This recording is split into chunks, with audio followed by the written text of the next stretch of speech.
Hello, I'm Mike Bain from Christian Voice New Zealand. Today I just want to share a quick thought with you regarding one of this country's top retailers, the Warehouse. Now, as a company, it started way back in 1982 when its founder Stephen Tindall found a new niche in the market, and before long the red sheds, as they were commonly known, were popping up in every suburb and small town in New Zealand.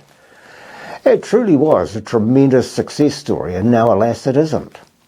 Recent news reports show trading at the Warehouse is down, well down, and as a result so is its bottom line.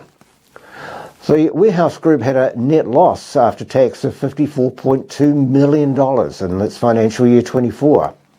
It's significantly lower than the $29.9 million profit the year before. The current chair of the Warehouse Group, Dame Joan Withers, said that the result was, one of the most challenging in the business's 42-year history. The poor financial performance we've reported this year, she said, is not acceptable. Well, despite having experience in the world of big box retailing, I'm not here to offer any advice, just a thought or two. But it kind of struck me when I heard that another radio commercial for the Warehouse, better known now as the Scare House. I couldn't help but ponder, is this perhaps the reason the shareholders are now asking why the company has a share price dropping significantly? It's easy, I know, to look at things like the economic situation in New Zealand and say, that's really the reason. Maybe it is. Or maybe it's because of the rise of the rival Kmart and Costco. And maybe the internal struggles within its top management, they're playing a part, but certainly not the blessed store for all New Zealanders.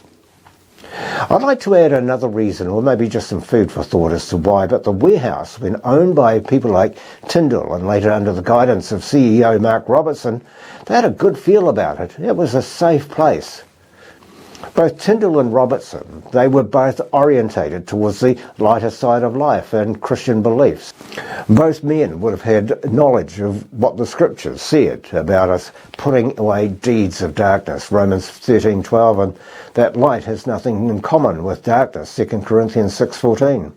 I'm not going to go into the reasons of why Halloween, with its roots embedded in Christianity and not some sort of pagan ritual, should not be celebrated, or why the Warehouse shouldn't celebrate it. But researching Halloween, Christianity today rejects it, not for the foundations, but more for what it's become. Look, we know it's huge in America, and churches, retailers and breweries, they're right behind it because it generates over $8 billion in sales. But to both the Jewish and the Islamic faiths, they both agree it's abhorrent to them. You know, the Jews discourage the celebration, and I quote from the Jewish Virtual Library, "Since Halloween has both pagan and Christian origins, it's considered a Gentile festival, which goes against Jewish law to celebrate. Similarly, according to the IslamWeb.net, from an Islamic point of view, Halloween is one of the worst celebrations due to its origins and history. It's haram, forbidden, to partake in such a practice, even if there may be some seemingly good or harmless elements in it." I can hear you ask, well, what do breweries have to do with Halloween? I'm glad you asked. Apparently in the US, Halloween is the 5th biggest drinking festival.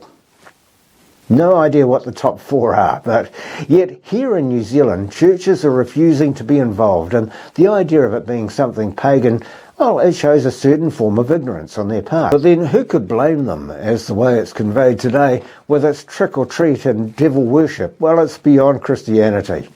Do you know it was the Irish potato farmers who had immigrated to the Americas who once started the trick-or-treat thing? And that was during the Great Potato Famine. Maybe it just took their minds off things. But anyway, but is Halloween, the question is, but is Halloween the work of the devil? Well, let's not give him too much credit, but let's give him credit for taking advantage and turning it around to look devilish. The original celebration of Samhain, which was shortened to Halloween, had to do with ghosts and the dead. And this is still true today. Ghosts, witches, vampires and the devil, they're consistently amongst the most popular costumes. Again, this lines up with the origins of Halloween, but less so with the Christianized version of it.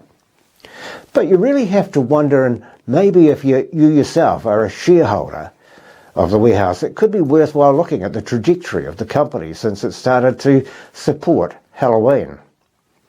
In the Bible days, the nation of Israel went down a similar path, and the Israelites found other gods rather than the true God. You can read about the demise in the Bible in the book of Jeremiah, where they were not satisfied with the status quo, but they reinvented God, and worst of all, they would sacrifice their own children to these so-called gods.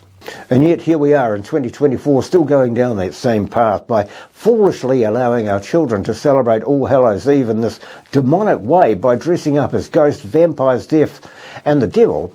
Are we not subjecting them to the same sacrifice of the Israelite woman? And here is the shameful part. As Halloween has crept into our culture, churches, despite being the original proponents of the celebration, have seen fit to combat the darkness with a light party. As some churches did them well, others did not, while others just didn't even bother. True story for you. When we lived in Thames, our church held a light party. It was great. Everything was the food, the entertainment, the whole shebang. It was free. Hundreds attended. They came. They took what they could for free. But the one thing the church didn't provide for free was God. No mention, no handouts, no prayer stations, nothing. Later on that night, as we watched a father and his children dressed in their ghoulish outfits going door to door down our street, hoping the residents would give them something for free.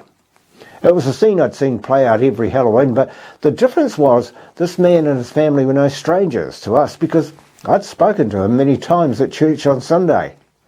Like I've always said, there are some churches who do what they do well, while others, well, it's questionable. Today's management of New Zealand's big box store, the Warehouse, they'll point to how much Halloween drives sales. As a Christian commentator, I can only see the evil that they drive and promote.